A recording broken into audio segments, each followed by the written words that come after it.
नमस्कार। बीएसएन बिल्कुल सटीक न्यूज़ के एक अगले पॉडकास्ट में फिर से आपके सामने हाजिर हैं। आज हम बात करेंगे एक ऐसे विषय की जो न केवल एनसीआर में एक बहुत महत्वपूर्ण विषय है और इस विषय पर सिर्फ चर्चाएं होती हैं, और मेरे ख्याल से जितना महत्वपूर्ण ये विषय है उसमें बहुत लंबी चर्चा हो सकती है। हमारे साथ मेहमान भी ऐसे हैं। जी हाँ, वो विषय है वाइल्ड लाइफ संरक्षण को लेकर आज हम बात करेंगे। हम ऐसे मेहमान से आज रूबरू कराएंगे जिन्होंने वाइल्ड लाइफ संरक्षण में बहुत बड़ा काम किया है। हालांकि यहाँ लोग इन्हें एक सिवाय स्नेक कैचर के रूप में जानते हैं, लेकिन आज इनसे पूछेंगे कि अब तक इन्होंने कितने वन्य जीवों को सुरक्षा पहुंचाई है, कितनों का संरक्षण किया है, और आगे इस विषय में भी बात करेंगे कि आगे क्या किया जा सकता है वाइल्ड लाइफ संरक्षण को लेकर। तो हमारे साथ चिर परिचित, जिन्हें गुड़गांव में और गुड़गांव एनसीआर में बहुत अच्छी तरह से सभी लोग जानते हैं, अनिल गंडास, जिनको कई बार आपने वीडियो देखा होगा सांप को पकड़ते हुए और मोर को बचाते हुए। कई बार आपने नजफगढ़ झील में भी इनको, पीछे भी एक बहुत बड़ी घटना हुई थी, शायद एक वन्य जीव की गर्दन एक प्लास्टिक की बोतल में फंस गई थी, मुझे याद है, मैंने वो वीडियो भी देखा है। ब्लैक नेक स्टॉर्क था, उसकी गर्दन फंस गई थी। तो आज बहुत सारी चर्चा करेंगे अनिल गंडास जी से। अनिल गंडास जी, आपका हमारे स्टूडियो में स्वागत है। तो मेरा चर्चा की शुरुआत करूंगा। अनिल गंडास, आखिर इस मैं प्रोफेशन नहीं कहूँगा, इस काम में कैसे इंटरेस्ट जागा कि कैसे वन्य जीवों को आपने संरक्षण की ट्रेनिंग कहाँ से ली और कैसे शुरुआत की? देखिए, पहले तो मैं आपका धन्यवाद करना चाहता हूँ। आप इतने वरिष्ठ पत्रकार हैं और मेरे को आज आपने अपने स्टूडियो बुलाकर वाइल्ड लाइफ कंजर्वेशन के ऊपर बात करने का मौका दिया है। हम जब छोटे छोटे थे राजनीति में या सामाजिक कार्यों में, तो आपको देखा करते थे, आपसे बड़े प्रेरित होते थे। आप वरिष्ठ पत्रकार हैं गुड़गांव में, तो मैं पहले तो आपका धन्यवाद करना चाहता हूं कि आपने मेरे को अच्छे प्लेटफार्म पर बुलाकर मौका दिया है। रही बात कैसे शुरुआत की, तो मुझे लगता है कि ये सब गॉड गिफ्टेड है। मैं बचपन से ही जब से होश संभाला, खेतों में पिताजी हर काम कराया करते, तो वहाँ लोग बाग स्नैक वगैरह और अन्य जानवरों को मार दिया करते थे जी। तो मन में ये ख्याल आता था कि पता नहीं भाई लोग बिना वजह क्यों मारते हैं इनको, जब इनसे कोई नुकसान नहीं हमें जी। तो लोग, अज्ञानता थी, लोगों को उनके बारे में पता नहीं था। तो तभी से एक भावना जागी कि इनके लिए कुछ करना है, इनके लिए, इनके संरक्षण में योगदान देना है। किसी ने बताया भी नहीं था, ना कोई परिवार में ऐसा कोई काम करने वाला था, लेकिन बस वो शायद भगवान की मर्जी रही होगी, तभी से हमने अपना ध्येय बना लिया कि अब इनके लिए काम करेंगे। तो तब से ही मैं इस फील्ड में आ गया और लग रहा हूँ। अनिल जी, हमारे हिंदू धर्म में एक मान्यताएं हैं, सर्प की पूजा भी करते हैं कुछ लोग। नाग पंचमी तो हमारे यहाँ त्योहार भी है, और इसके अलावा हमारे जो शेषनाग का मुकुट है, जो हमारे विष्णु भगवान का, वो शेषनाग हैं, और शंकर भगवान जिन्हें भोले बाबा कहते हैं, उनके तो गले का हार भी जी। सर्प है। लेकिन सर्प, सांप एक ऐसा शब्द है जिसे आम जन के सामने आते एक सिरहन सी हो जाती है, एक अजीब सा डर सा पैदा हो जाता है। तो क्या सांप से इतना डरना चाहिए? नहीं, दरअसल बताऊं क्या है, हमारे सांपों के बारे में हमारे ना तो कोई सब्जेक्ट था जब हम स्कूल जाना शुरू करते हैं। आज भी ये पढ़ाई का स्तर हमारा इतना है कि हम बच्चों को इन्वायरमेंट और कंजर्वेशन के बारे में कुछ शिक्षा दे नहीं पा रहे हैं। रही बात सांपों की, तो सांपों के बारे में जब हमारे पीढ़ियों को बताया ही नहीं गया, उनकी जानकारियां नहीं दी गई, उनका बेसिक बताया ही नहीं गया, तो हमारा जो भी ज्ञान था वो सपेरे एक प्रजाति होती है जैसे हमारे, उन्होंने जैसे भी जो अपने आधार पे बता दिया हम उसी को मान रहे हैं। उनके तो सांप आजीविका का कसा। हाँ जी, 90% जो जानकारियां में गलत है। हर एक सांप जहरीला नहीं होता, लेकिन लोगों को डरा डरा कर उन्होंने इतना फोबिया बांट दिया कि अब सांप को देखते ही हमारी घिघी बन जाती है और हम डरने लग जाते हैं कि भाई सांप है तो ये तो काट लेगा। लोगों को मतलब इतना डर पैदा हो गया। अनिल, सांपों पे फिर हम बातचीत करेंगे। सांपों के अलावा कुछ हमारे दर्शकों को आप ऐसा भी बताएं कि आपने वाइल्ड लाइफ में बहुत सारे जीव जंतुओं का संरक्षण किया है, मैंने जैसे एक घटना तो आपने इंट्रोडक्शन में भी दी। वो जो आप पूछ रहे थे स्ट्रोक के बारे में अपने यहाँ नजफगढ़ ड्रेन में, वो क्या हुआ था कि जिस बुगला बोलते हैं या स्ट्रोक बगुला बोलते हैं, प्रजाति होती है, हम आम बात वो करें। हमारे देश में पूरे वर्ल्ड में टाइगरों से भी कम संख्या है उनकी। जी। ब्लैक नेक स्टोर्क बोलते हैं उसको। ये साइबेरियन पक्षी नहीं, अपना डोमेस्टिक है। डोमेस्टिक है। हाँ, लेकिन वो है, वो इतना रियर है कि वो टाइगर हमारे देश में ज्यादा है और वो कम है। तो क्या हो गया था कि बशाई वेटलैंड पड़ता है अपना, वहीं पर एक कबाड़ी ने बोतलों का, इनका प्लास्टिक बोतल कचरा होता है, वो स्टॉक बना रखा था।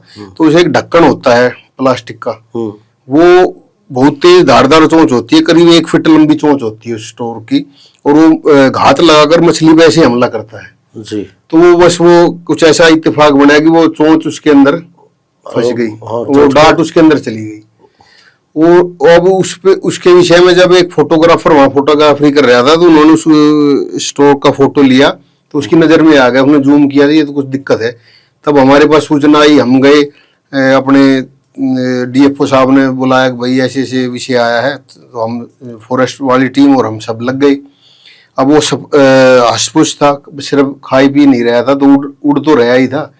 तो हम उसके पीछे 7 दिन तक लगे थे जी।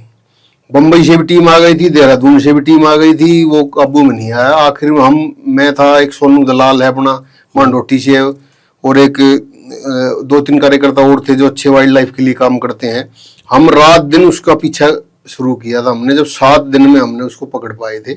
आप ये देखिए, वो इतनी प्रचलित खबर हुई थी, वाशिंगटन पोस्ट ने उस पर लेख लिखा था। बिल्कुल बिल्कुल।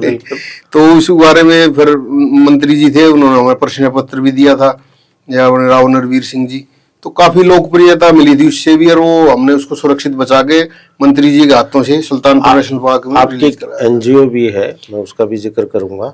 और एनजीओ के तहत मुझे जैसा पता चला कि आपने एक टाइगर और लेपर्ड का भी संरक्षण किया, तो कितने जीव अब तक, खासकर मोरों की संख्या मेरे ख्याल 600 से अधिक है। मोर तो सर हमारे ये समझ लो हफ्ते में 1-2 मोर हमारे इसमें कॉल बोल आती रहती है, क्योंकि मोरों के लिए बड़ी परेशानी का सबब है। बड़े पेड़ अब हमारे यहाँ कट गए हैं, जैसे गाँव में पहले झोड़ के किनारे पीपल के पेड़ होते थे, नीम के पेड़ होते थे। मोर को बहुत ज्यादा जगह चाहिए, क्योंकि बड़ा पक्षी है, उड़ने के लिए उसको तो आजकल बिजली की वायर है, बड़े बड़े हाई टेंशन पोल हो गए, तो इस वजह से सबसे ज्यादा श्यामत मोरों की आई हुई है। ऊपर से बंदर हो गए बहुत ज्यादा, बंदर उनको नुकसान पहुंचाते हैं। वो तब तक उड़ने थोड़ा दौड़कर उड़ता है, तब तक वो बंदर उसको पकड़ लेता है। तो आए दिन बिजली के तारों में फंसने की खबरें और अपने बंदरों के घायल किए हुए ये मोर हमें काफी मिलते रहते हैं। तो महीने में 7-8 कॉल आराम से आ जाती हैं। हम इनका इलाज करवाते हैं, उनको पुनः जंगल में रिलीज करते हैं, ताकि इनकी आबादी में फर्क ना पड़े। लेकिन काफी नुकसान हो चुका है, मोरों की संख्या दिन पर दिन घटती जा रही है।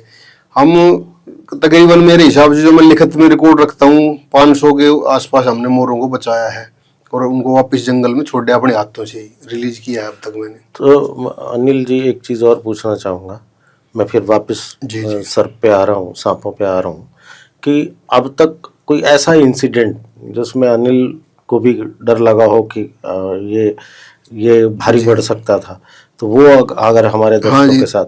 एक बार रात का टाइम था, अपने कल्याण सिंह चौहान जी हैं जो नगर परिषद के चेयरमैन रहे वजीरपुर से, उनके ऑफिस में सांप निकले आया था, कोबरा।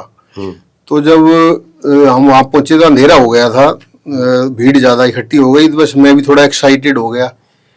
हर घटना से आदमी सीखता ही है। तब कोबरा ने मेरे को काट लिया था।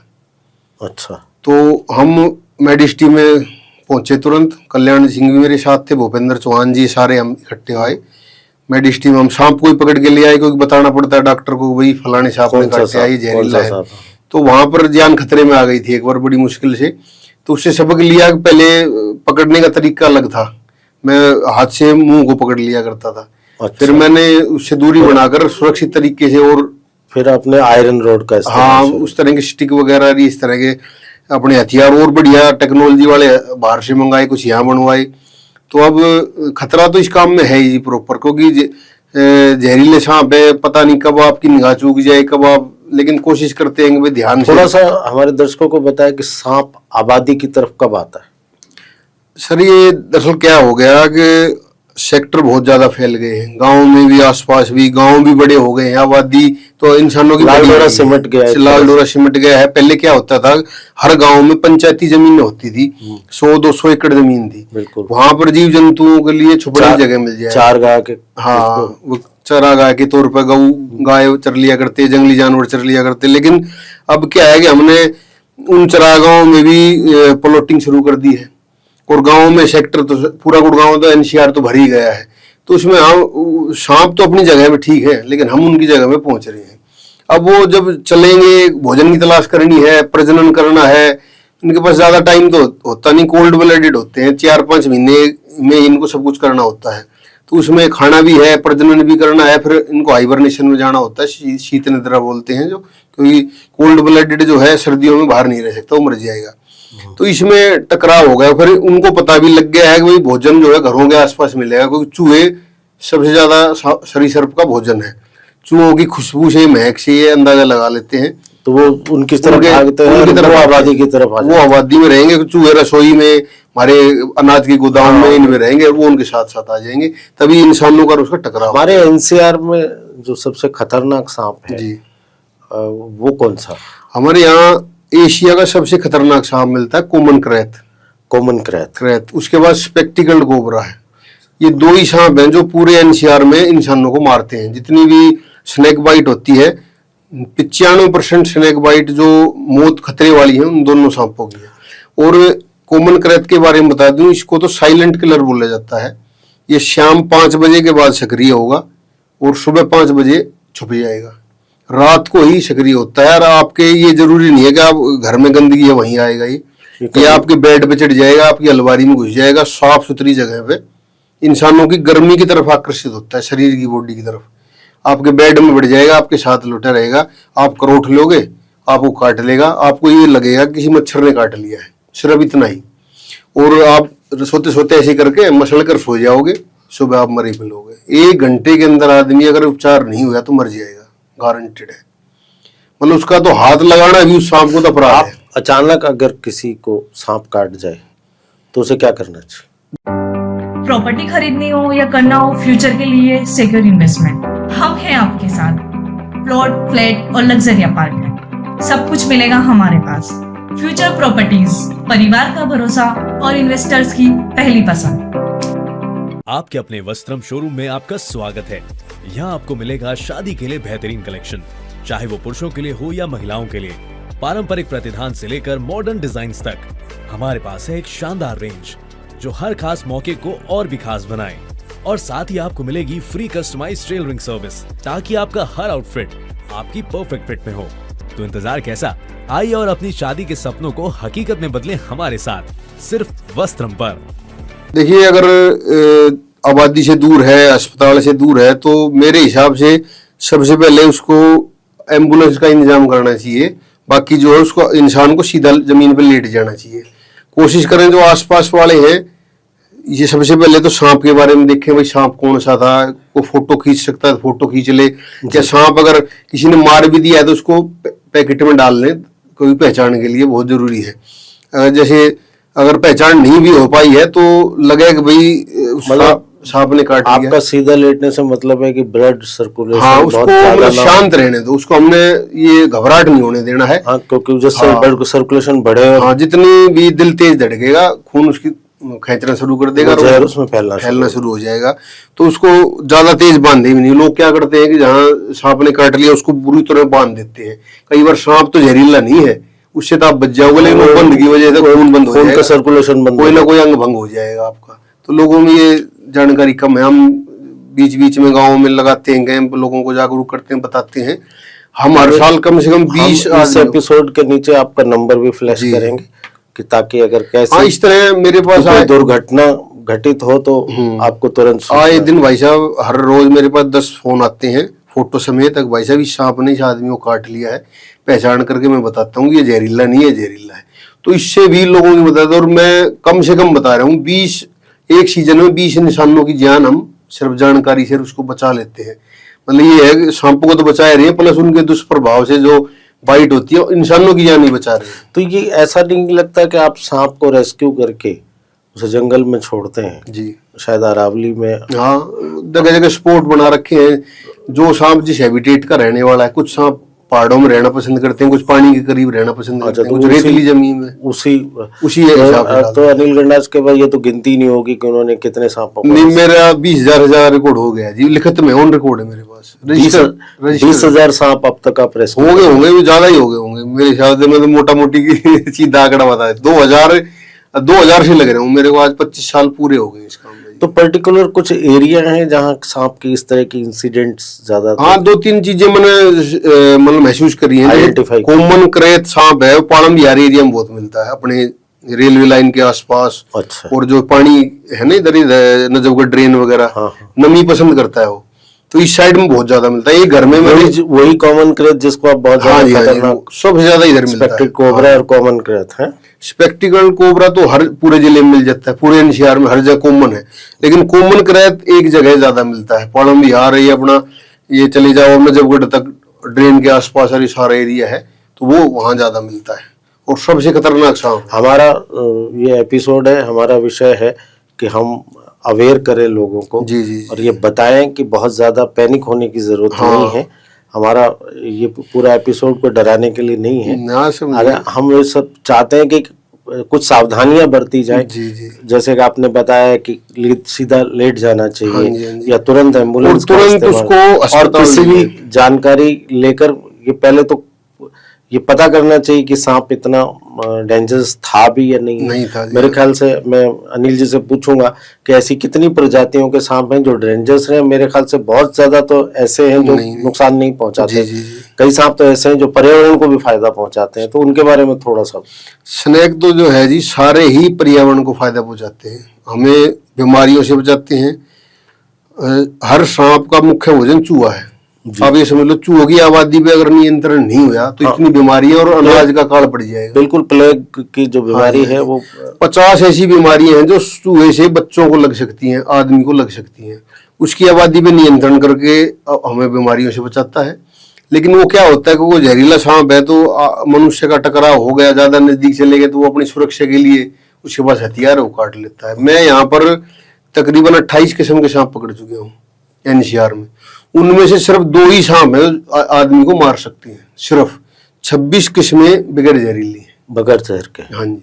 पानी वाला सांप तो वैसे भी शायद। हाँ, मैं बताऊं ना, रेड स्नेक होता है, एक मॉनिटर लिजार्ड के बारे में बड़ा वहम है लोगों को, गुहेरा काट के मर जाएगा। उसमें जहर नहीं, मेरे को 1000 बार काट रखे है उन्होंने। मैं वीडियो काट के दिखाता हूँ लोगों को अपने साथ ले। नेवला तो हाँ, नेवला कोई जहरीला नहीं होता। ये सब ये नेवला तो अगर काट ले तो रेबीज का खतरा हो सकता है, जो कुत्ते की बीमारी होती है, कुत्ते से फैलता है, लेकिन मरने वाली ऐसी कोई सिचुएशन नहीं है उसका। तो 26 किस्में बगैर जहरीली है। आम आदमी क्या करेगा, सामने देखते उसको मार देगा, वो मारकर उनकी आबादी खत्म होने लग रही है। एक दिन ऐसा आएगा कि सांप नहीं होंगे तो आपके घरों में चूहे बहुत ज्यादा हो जाएंगे। दवाइयां कर रहे हैं हम, कितना उनको रोकथाम के लिए कर, फिर भी हम उनकी लगाम नहीं लगा पा रहे हैं, और भोजन भी कर रहे हैं। और फिर ऐसा नहीं है कि सांप ही चूहे खाता है, सांप भी किसी का भोजन है, ये भी भोजन श्रृंखला में आता है। उसको पक्षी खाते हैं, नेवला खाता है, गीदड़ खाते हैं, जंगली, मतलब ये भी भोजन श्रृंखला का हिस्सा ही है। तो कुदरत ने इनको जो बनाया है तो कुछ पर्पज ही रहा होगा, कुछ ना कुछ उनको योगदान के लिए ही धरती पे है। तो मेरे ख्याल से मारना नहीं चाहिए उनको, बस ये है कि भाई सावधानी, अवेयर रहें, थोड़ा सा बच के रहें जी। लेकिन देखिए, सांप के बारे में बहुत सारी आपसे हमने जानकारी। और कौन कौन से वन्य जीव हैं जिनको आपने? देखिए, हमारे यहाँ लेपर्ड बहुत ज्यादा मिलते हैं, आए दिन आप घटना सुनते रहते होंगे। फरीदाबाद रोड पर एक्सीडेंट हो गया, मानेसर हो गया। आज तक मैं 20 रेस्क्यू ऑपरेशनों में फॉरेस्ट वालों के साथ रहा हूँ। हमने 20 से 25 लेपर्ड भी बचाए हैं, हाइना बचाया है, और गीदड़, और अपने जो भी है जोग वगैरह जो जंगली जानवर होते हैं, लोमड़ियाँ, इंडियन रॉक पाइथन होता है हमारे यहाँ अरावली में, बड़ा अजगर होता है। अभी मैंने परसों ही 11 फीट का यहाँ, हाँ, इन दिनों में, बरसात के दिनों में अजगर अक्सर दिखाई दे जाता है। तो अजगर से कितना? अजगर से कोई खतरा नहीं होता सर, वो बगैर जहरीला होता है। वो तो बस एक जिसे हम दोमुआ सांप भी कह देते हैं। वो सेंडबुआ होता है। हमारे यहाँ 2 तरह की सेंडबुआ मिलती है, रेड सेंडबुआ और कॉमन सेंडबुआ। वो लाल वाली होती है जो, जिसको दोमुआ कहते हैं, और रेड सेंडबुआ बिल्कुल उससे कोई खतरा नहीं है। उसका तो लोगों ने मनगढ़ंत कहानियां बना रखी है कि ये जादूगरी में काम आती है, उसके बाद संकट आ रहा है, लोग उसको स्मगलिंग करने लग गए हैं, जो बिल्कुल गलत है, वो किसी काम का नहीं है। एक पिछले दिनों एक हमारे इलाके में एक सांप के जहर को लेकर कुछ हाँ जी, चीजें हाँ जी। आई थी, तो क्या ये सच है कि सांप के जहर नशे के लिए भी अब इस्तेमाल किया जा सुनते ऐसे है जी, दरअसल आदमी उसको एडिक्ट होता है, मतलब ये पहले तो तैये से लड़वाता है, मधुमक्खी से लड़वाता है, वो धीरे धीरे कैपेसिटी आपकी बढ़ती जाएगी, फिर वो थोड़ी मात्रा में स्नेक का जहर लेने लग जाता है, उसकी आदत पड़ जाती है उसको। लेकिन वो खतरा ही है, वो मर जाएगा, ज्यादा दिन चलेगा नहीं काम, क्योंकि वो कभी ना कभी दिक्कत आएगी उसमें, शरीर कितना मतलब ऑब्जर्व करेगा। उल्टा हो रहा है, कहाँ सांप के जहर से बचना चाहिए, यहाँ लोग हाँ, उसको उल्टे सीधे काम में यूज कर रहे हैं, तो वो गलत है मेरे हिसाब से। ये चीजें हमें दूर रहना चाहिए। कोई ऐसी घटना, कोई ऐसा अड़ियल सांप जिसको पकड़ने में पसीने आ गए हो अनिल को, आपने वो घटना तो बता दी, हाँ जी, हाँ जी। स्नेक बाइट की, तो आपकी जो आपके साथ जी, हुई, जी, जी। कोई ऐसा सांप जिसको बहुत मशक्कत के बाद काबू में पाया कई जा बार ऐसा हुआ है, जैसे दौलताबाद गांव में कॉमन करैत सांप था, एक पुरानी हवेली थी, तो एक घर की कोई सदस्य थी महिला, वो खाट पे अपने दिन में रेस्ट कर रही थी, उसकी उंगली वो काट गया। हम्म, तो उन्होंने उस सांप को देख लिया, उन्होंने फोटो खींच लिया, वो भाज के पत्थरों में बढ़ गया, हम्म, और वो मेरे पास फोटो भेज दिया। हमने उसको तुरंत, मगर जो भी नजदीक अस्पताल आपके वहाँ चले जाओ, तो आयरन में चले गया अस्पताल है जो, वो बच गई टाइम पे। तो उसका 6-7 बार मैं गया, उनको दिखता मैं जाता जब सांप गायब हो जाता, मतलब उसको तकरीबन 1 महीने लग गया उस सांप को पकड़ने में। मतलब जब मैं वहां से निकल जाता, आधे घंटे बाद ही ग्राउंड में आ जाता, कॉल मुझे आ दिख जाती। जाता, तो अब मैं उल्टा भागता। एक दिन में 3-3, 4-4 बार मैं गया हूँ, लेकिन वो आखिरी में वो 15-20 महीना सारा लग गया, जब जाको पकड़ में आया बड़ी मुश्किल से। तो घर वालों को भी 1 महीने से वो घर ही खाली करके, वो एक तो महिला अस्पताल में पड़ी है, अब और कोई घटना ना हो जाए, तो इस तरह की काफी सारी घटनाएं होती हैं जो लगे रहते हैं जी। निस्संदेह बहुत पर्यावरण के लिए, जिस तरह से वाइल्ड लाइफ के लिए आप काम कर रहे हैं, तो थोड़ा सा अपने बारे में बताइएगा। आपने ये ऑफिशियल भी कोई ट्रेनिंग ली है? जहाँ तक हाँ, मैं जी मुझे दिख रहा था कि आपने शायद देहरादून में भी जी, जी, कोई ट्रेनिंग ली है, तो वो थोड़ा सा दर्शकों को बताइए। बीच बीच में हम जो है अप्लाई करते रहते हैं, जैसे WII देहरादून है अपना, उसमें मैं 7 दिन की ट्रेनिंग ले गया था। उसी पूरे इंडिया के जो सारे स्पेशलिस्ट होते हैं वही 17 को लेते हैं। AWBI की 5 दिन की ट्रेनिंग की है। तो जब भी मौका मिलता है बीच में बड़े अधिकारियों से या बड़े विशेषज्ञों से मिलने के लिए, उनसे कुछ सीखने के लिए जाता रहता हूँ। वैसे भी अपनी निजी यात्रा भी तमिलनाडु या इधर उधर अन्य सांपों के लिए, क्योंकि हमारे यहाँ 28 तरह के सांप है और दूसरे सांपों की जानकारी लेनी है, उनका रेस्क्यू करना है। तो एक बार मैं रसल वाइपर को पकड़ने के लिए यमुनानगर भी, ये एक सांप की प्रजाति है, एक प्रजाति के लिए वो रह रही थी मेरी। तो इंडिया में टॉप 4 मिलती है, spectacled cobra, common krait, Russell viper और सास्केल वाइपर। ये 4 सांप ही 1 लाख आदमियों को हर साल मारते हैं भारत में। बहुत बड़ी संख्या, लेकिन इसका किसी तरफ ध्यान ही नहीं है। तो मैं तीनों को पकड़ चुका था, चौथे को पकड़ने के लिए वो हमारे यहाँ मिलता है यमुनानगर में। उस स्पेशल सांप के लिए 1 हफ्ता रह था। 1 हफ्ते बाद वो घर में निकला था जब मैंने उसका रेस्क्यू किया, तो मेरे टॉप 4 हुए। तो इसके लिए सीखने के लिए जब मन करता है, तो खाली टाइम हो, जैसे ऑफ सीजन हो जाएगा, सर्दियों में कम सांप निकलते हैं, तो फिर मैं इधर उधर एक हमारे अरावली में एक परियोजना आ रही है, जंगल सफारी को लेकर बात चल रही है। जी, जी। प्रोजेक्ट भी तैयार है लगभग। इससे कितना वाइल्ड लाइफ का फायदा होगा, कितना संरक्षण किया जा सकेगा?